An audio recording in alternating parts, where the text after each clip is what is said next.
Familiar with that. It's a big event, especially around payments. So you have lots of fintechs and lots of hype around everything.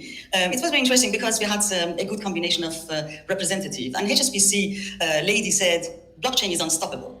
So for a bank like HSBC, a testimony like that is very interesting.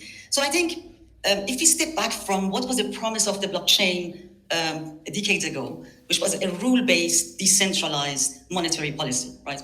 And the promise was that we give the freedom to the people so they can manage what they want. If we step back today, this is not the case. There is no real governance. There are some model of the governance. They call it decentralized authority, but it's still very nascent, and the power is still very much centralized.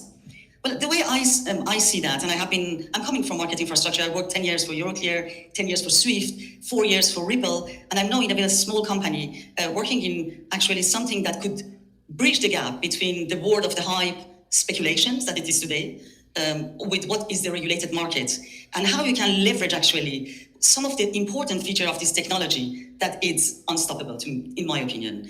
I would say the main advantage of the blockchain, and this is something that we don't have in any market infrastructure in the world, is that the value and asset is on the chain. You don't have this today. You have a system, double book entry keepings in banks, very costly, as you mentioned, mainframes, COBOL that nobody even understands the language anymore.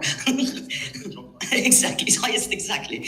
How you can move this from the state that it is today, which is only a messaging system in a 21st century.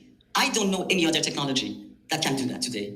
And I know all of the challenges with ESG, with speculations, but let's face it, asset managers, the investment is interested to go towards this world because hedging is much more easier today.